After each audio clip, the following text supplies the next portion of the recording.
Bueno, pues a continuación me toca a mí compartir este tema, el cual vamos a hablar acerca del papel tan relevante que tienen los nutrimentos, sobre todo en las primeras etapas de la vida.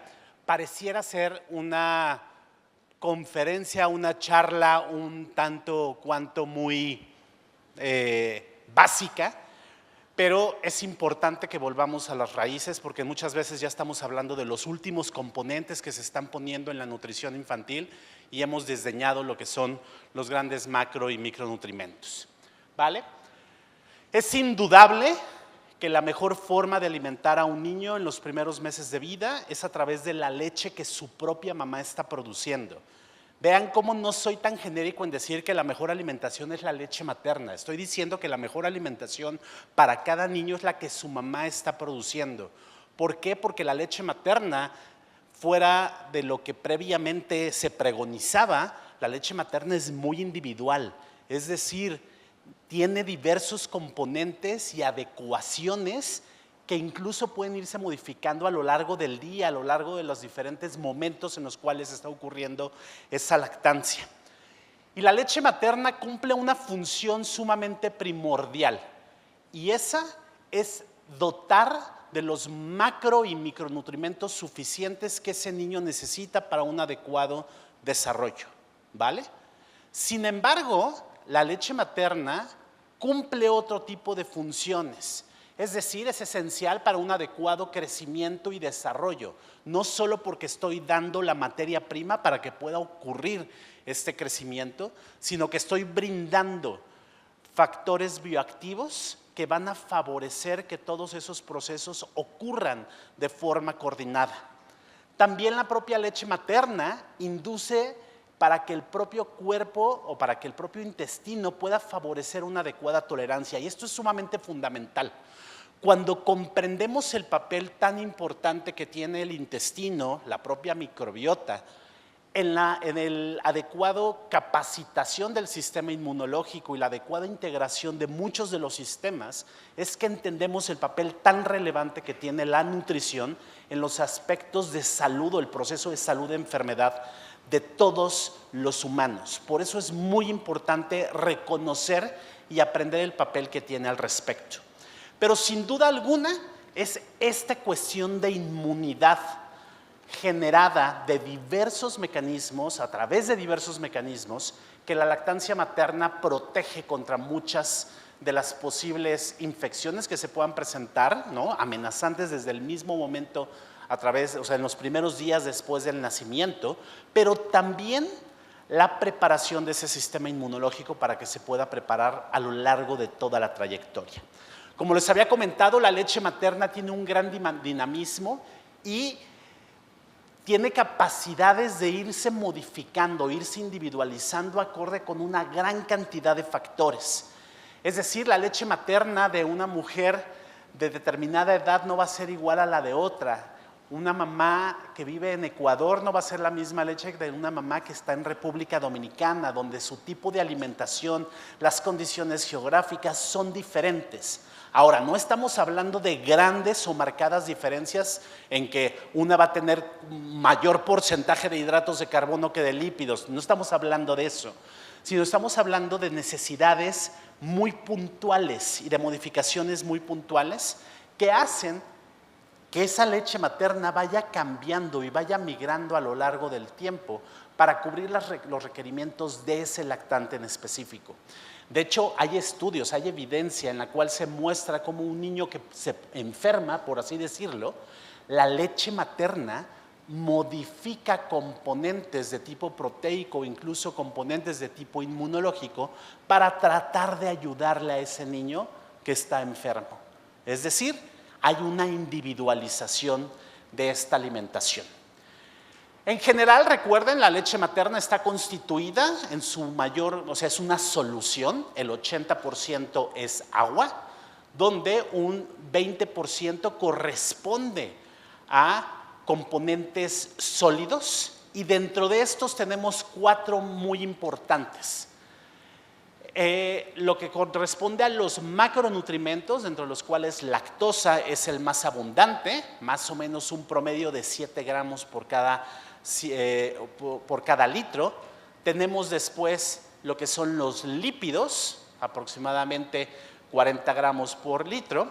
Y el tercer componente son los oligosacáridos de la leche materna, que en su momento platicaremos al respecto de ellos, que creo que todos nosotros ya conocemos perfectamente, que si bien es cierto no son nutrimentos de forma directa para el humano, porque nosotros no contamos con el arsenal enzimático para poderlos procesar, es alimento para ciertos grupos bacterianos o ciertos grupos de la microbiota, no toda la microbiota los va a poder degradar, y que van a cumplir funciones que platicaremos posteriormente. Pero vean cómo también nuestro cuarto componente en menor cantidad son las proteínas, y este componente es uno de los primeros que llamó la atención desde hace mucho tiempo. Ya lo comentaban al inicio, ¿no? Cómo el desarrollo de una fórmula infantil para tratar de subsanar problemas de desnutrición en niños que no recibían leche materna ya hace más de 7 décadas aquí en México y en el mundo, dio un paso a hacer modificaciones en el contenido proteico. Y como es algo que ya lo tenemos tan visto, que muchas veces desdeñamos ese punto tan relevante. Y es por eso que mucho de la plática que yo les quiero compartir el día de hoy es: no nos olvidemos de esos macronutrientes y de esas adecuaciones. ¿Por qué? Porque si bien es cierto, cada vez más tenemos descubrimientos acerca de componentes, por ejemplo, modificadores epigenéticos que puede tener la leche materna, y que esos componentes han tratado, o hay experimentación tratando de adicionarlos a sucedáneos de la leche materna con el objetivo de tratar de emular las funciones que podría tener esta leche materna, hay que recordar la base, y la base son estos macro y micronutrientes, ¿vale? De tal forma que vamos a empezar por recordar componentes importantes de la nutrición infantil, y por eso nuestro parámetro de referencia es la leche materna. Por principio de cuenta, recordemos, tenemos dos tipos de hidratos de carbono en la leche materna, lo que es la lactosa, el componente sólido más abundante, el cual está constituido, es un disacárido constituido por glucosa y galactosa. No se nos olvide esto. ¿Por qué? Porque si bien es cierto, la lactosa cumple funciones eminentemente calóricas, es decir, energéticas, proveer de energía, proveer de esas calorías, ciertos componentes, algunos de estos monosacáridos, como la galactosa, forma parte de los galactocerebrósidos, es decir, se requieren como componentes fundamentales para un adecuado neurodesarrollo. Tal forma que la lactosa, uno de sus componentes de forma indirecta, también participa en un adecuado neurodesarrollo. Tenemos más de 200 oligosacáridos que están presentes en la leche materna, y cuando estamos pensando en aquellos niños que por alguna razón no pueden recibir leche materna, está considerándose el tratar de emular las mismas acciones que la leche materna tiene sobre la microbiota intestinal.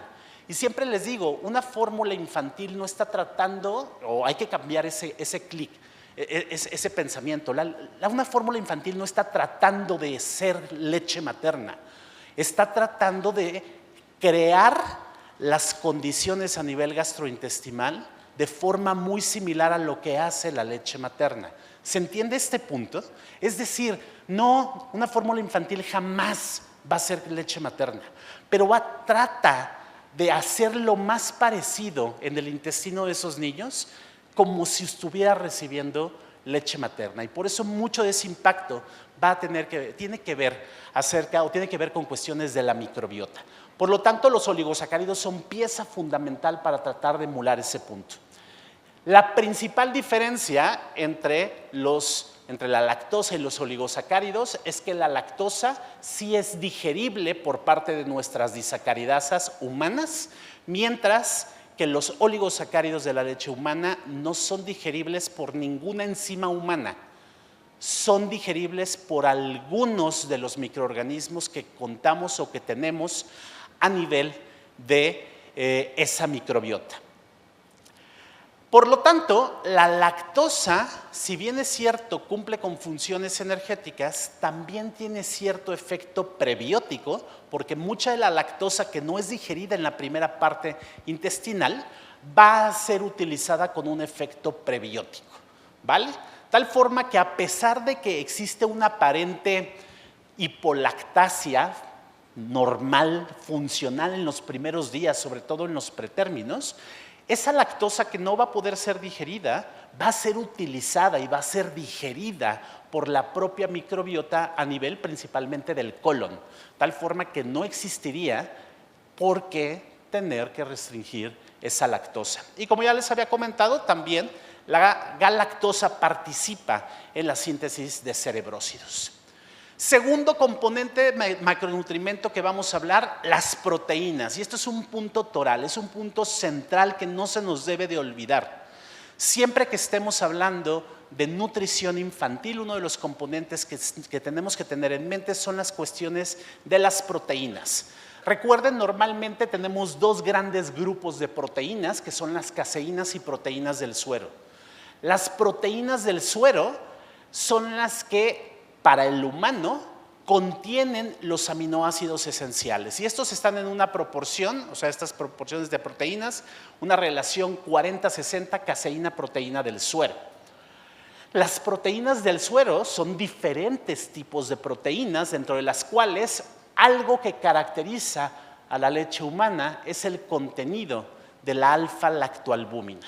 Es decir, es una proteína de fácil digestión, donde ahora sí los humanos chiquitos tenemos ese arsenal enzimático para poderlo procesar, pero además existen otro tipo de proteínas que participan en la defensa inmunológica como sustancias bioactivas y como factores de crecimiento que hacen específicamente a la leche humana una sustancia viva y que favorece procesos bioactivos.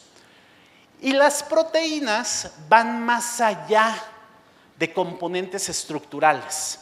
Visto desde un punto de vista nutricional, siempre vemos, sí, los carbohidratos son muy energéticos, al igual que las grasas, y las proteínas solemos verlas como más estructurales. Y en parte tiene razón, es mucho de su función. Sin embargo, no sé si han conceptualizado que un niño tiene que triplicar, ¿no?, su peso en el primer año de vida. La cantidad de células que se tienen que crear durante ese tiempo.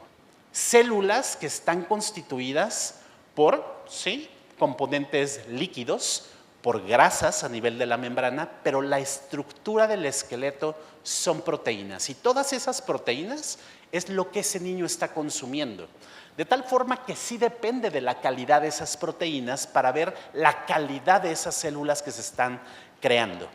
Sin embargo, las proteínas no solamente participan en cuestiones estructurales, sino también sabemos que las proteínas son vitales para un adecuado entrenamiento del sistema inmunológico, para favorecer una adecuada estructura de lo que es la membrana o lo que es la barrera gastrointestinal, pero sobre todo participan en la programación del sistema metabólico. Y esto es un punto muy importante y lo traigo a colación porque es un tema de debate que va a ser causa de debate en los siguientes meses. Creo que todos ustedes habrán estado en contacto, sabrán que hubo una emisión de las nuevas recomendaciones o de las recomendaciones actualizadas de la Organización Mundial de la Salud, en la cual establecen que, si bien es cierto, existe evidencia de que un niño que no recibe leche materna podría haberse beneficiado con el uso de un sucedáneo de la leche materna, podrían empezar a consumir leche de vaca. O sea, mucha de la investigación que se tenía en las últimas 3-4 décadas tiradas a la basura con este tipo de recomendación. Y si bien es cierto, sí, ojo, yo no estoy diciendo que todos los niños en el mundo que no tengan leche materna tendrían que tener una forma, o sea, tengan las posibilidades, no, sí tendrían que tener, pero que tengan las posibilidades de tener una fórmula infantil de las mejores calidades y de la mejor calidad y con los mejores componentes. Pero eso no significa que yo tenga que echar a la basura. ¿Por qué? Porque sabemos que alimentar a un niño con leche de vaca sin modificarse estamos condenando a una gran cantidad de problemas que de último, o sea, de forma reciente, hemos sabido que es un factor de riesgo para obesidad, ¿sí? Sin embargo, ¿qué pasa con todo lo que sabíamos desde antes? No hablábamos acerca de que un niño alimentado con leche de vaca de forma primordial o en grandes cantidades se incrementaba las posibilidades de sangrados, tanto micro como macro, que se afectaba el tipo de microbiota y que se modificaban muchas cuestiones nutrimentales. Bueno, esto es algo que no debemos de olvidar y que debemos de tener patente y tenemos que acordarnos. Entonces recuerden, una dieta alta en proteínas con un alto contenido de aminoácidos insulinogénicos genera el terreno fértil para que haya una hipertrofia y una hiperplasia de los adipocitos con una hiperfuncionalidad de estos y por lo tanto se incrementen las posibilidades de generar síndrome metabólico de forma temprana. Existe evidencia a partir de ensayos clínicos controlados, aleatorizados de esto, en el cual un aporte calórico alto, perdón, un aporte proteico alto está asociado con el desarrollo de un índice de masa corporal mucho mayor en etapas posteriores. De esto sí existe evidencia. Por lo tanto, las recomendaciones de la Organización Mundial de la Salud que acaban de salir en cuestiones de alimentación durante el periodo de alimentación complementaria carecen de evidencia científica, o sea, no es una nutrición basada en evidencia y están desdeñando evidencia verdadera que existe al respecto de este punto de nutrición. Esto estamos muy prontos, va a haber pronunciamientos muy claros por parte de la Federación Internacional de Sociedades de Gastroenterología, Hepatología y Nutrición Pediátrica, donde de forma conjunta tanto NASPGHAN, ESPGHAN, LASPGHAN y ASPGHAN nos reunimos y emitiremos un pronunciamiento al respecto y se está emitiendo pronunciamiento al respecto de este posicionamiento. Ahora, recuerden, las proteínas del suero no es que sean las buenas y las caseínas sean las malas, no. Pero sí las proteínas del suero confieren mayores beneficios. Por ejemplo, las proteínas del suero son ricos en glucoconjugados, ¿no? Tienen un alto contenido de ácido siálico y la alfa-lactoalbúmina y la lactoferrina poseen propiedades desde el punto de vista antimicrobianas y sobre todo bifidogénicas, favorecedoras de una adecuada microbiota, y eso es algo bastante importante que platicaremos a lo largo del día. Recuerden, esto no nada más es, pues tengo un incremento en el riesgo de obesidad por consumo de proteínas altas a nivel de forma temprana, sino que esto también tiene consecuencias en otros órganos.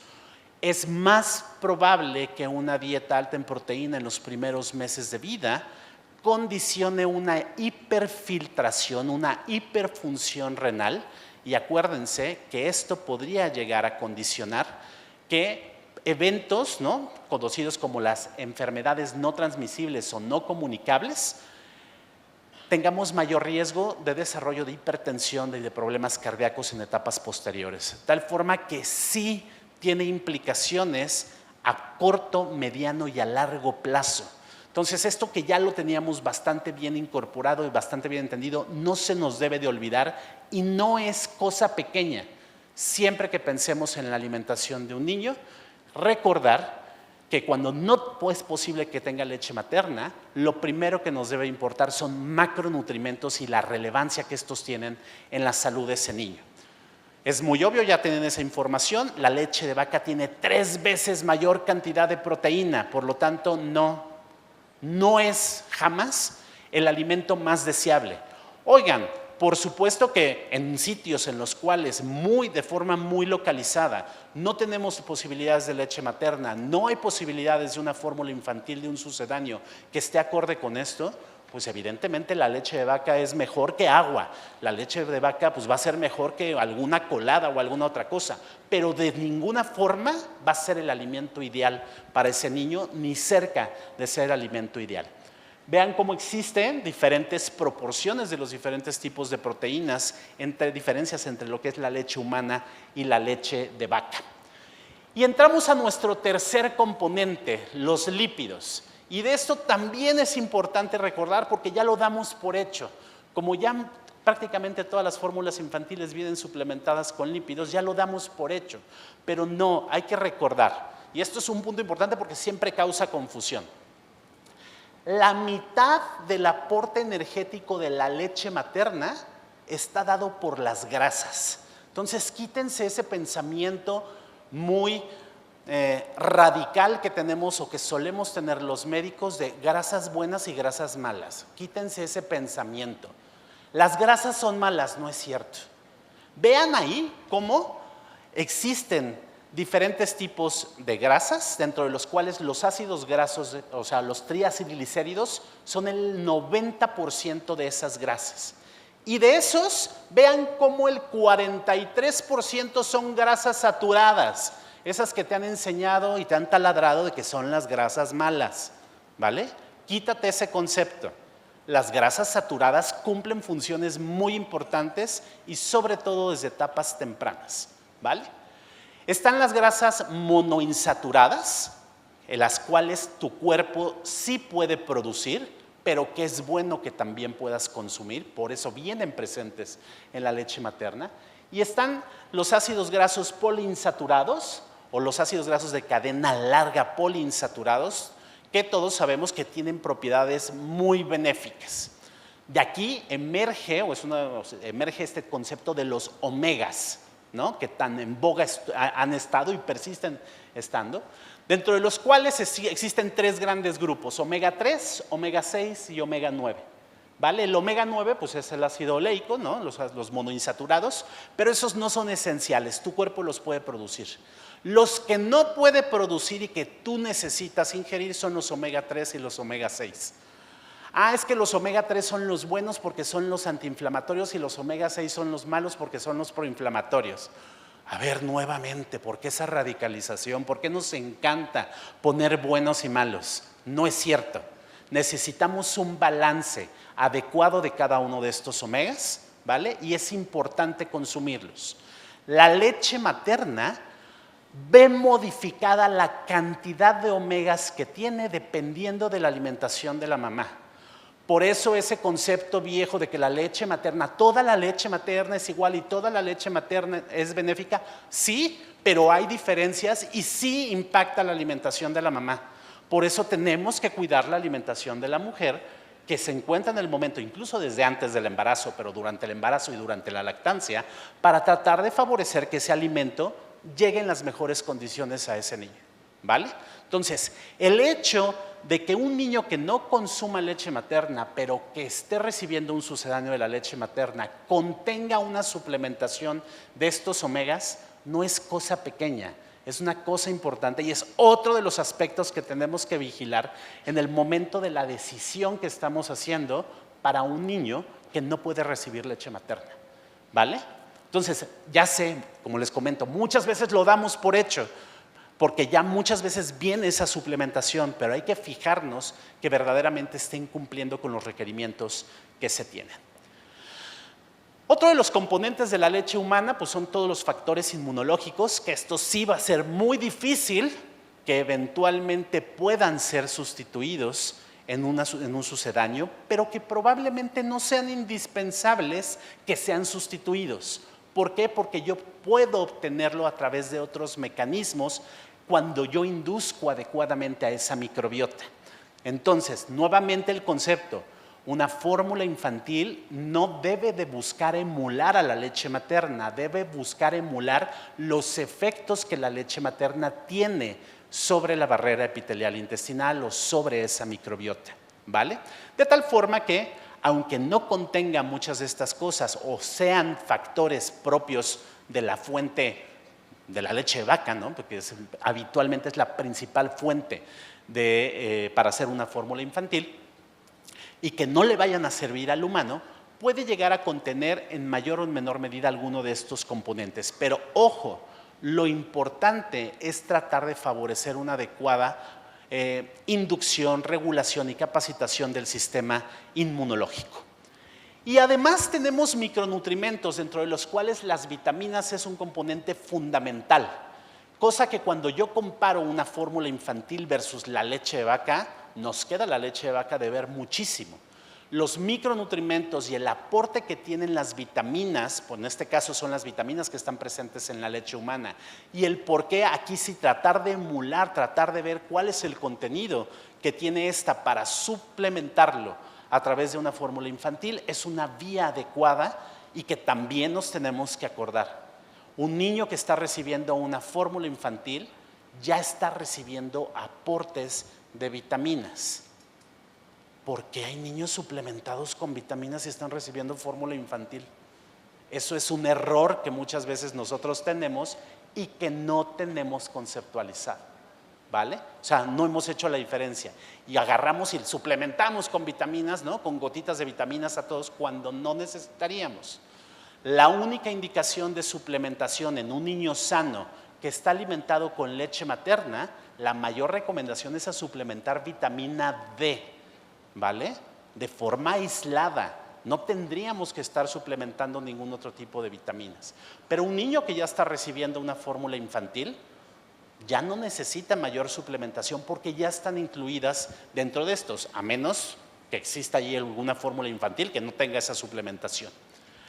Hay otros componentes presentes en la leche materna y que también se están tratando de identificar o que algunos componentes se han tratado de adicionar a esta fórmula infantil con el objetivo de favorecerlo. Y como son enzimas, nucleótidos, el pigmento rojo, taurina, pero ojo, estos tienen evidencia limitada como cada uno de los componentes por separado, es decir, no necesariamente significa que el adicionar un componente o un ingrediente es el que marca la diferencia, pero cuando hablamos del conjunto de todos estos macro y micronutrientes es cuando podemos encontrar la verdadera diferencia, cuando comparo una fórmula infantil y comparo la leche de vaca de forma directa, ¿vale? Entonces, eso también lo tenemos que conceptualizar. Y ven cómo todos estos componentes que estamos hablando son componentes que yo tengo que tener en mente de que no necesariamente significa que la fórmula infantil más cara va a ser necesariamente la mejor. Con base en estos elementos, no estamos teniendo que comprar la fórmula infantil o teniendo que recomendar la fórmula infantil más cara. ¿Por qué? Sino tenemos que fijarnos en la que tenga la mejor calidad de estos componentes. Y eso es algo que nosotros vamos a aprender y ustedes van a aprender cuando vayan a la fábrica y entiendan el concepto del por qué una proteína optimizada, ¿no? Que se puede generar a través de una nueva tecnología, ofrece una mejor posibilidad de una adecuada nutrición y que va corroborada con evidencia o que va respaldada con esa evidencia.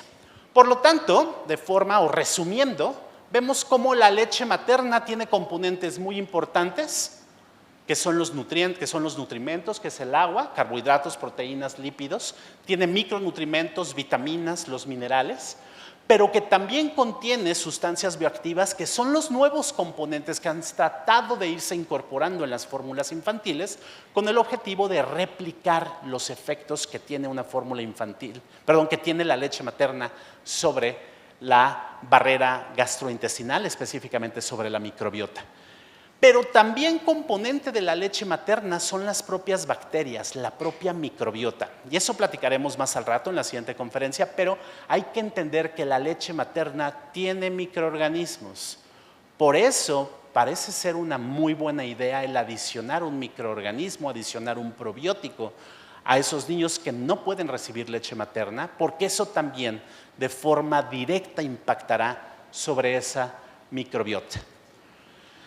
¿Hay diferencias entre un niño alimentado con leche materna y un niño que es alimentado con una fórmula infantil? Sí, hay diferencias al respecto de la microbiota que se empieza a generar, pero no solamente la microbiota, sino de los productos del metaboloma que se están produciendo.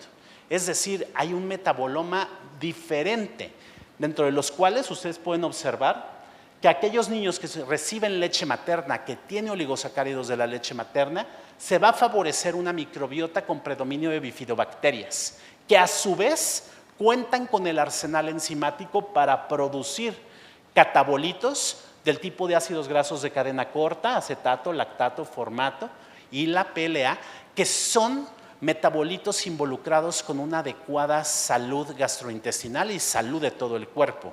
A diferencia de un niño que recibe una fórmula infantil, pero que no tiene un sustrato para poder alimentar esa microbiota. Por lo tanto, utiliza el aporte proteico y se generan catabolitos de aminoácidos, principalmente aminoácidos de cadena ramificada, los cuales, ese isovalerato, el isobutirato, están asociados lamentablemente con procesos que no son muy adecuados para una adecuada salud en general. Y que si esto se mantiene de forma persistente, supone sí o sí un riesgo para la salud posterior. Por eso es importante tratar de subsanar esa deficiencia. Y entonces es cuando empezamos a contar con nuevos o tenemos nuevos componentes, dentro de los cuales los oligosacáridos de la leche humana juegan un rol fundamental junto con el uso de probióticos. Por lo tanto, como mensajes finales, recuerden, tenemos en nuestras manos la mejor forma de alimentar a nuestros niños, y esto es a través de la leche materna. Ojo, de ninguna forma estoy diciendo, más bien, alimentándonos de la diferencia que existe en la leche materna de las diferentes mujeres, de esa diversidad, es que se refuerza el papel importante que tiene esa nutrición individualizada con cada uno de los niños.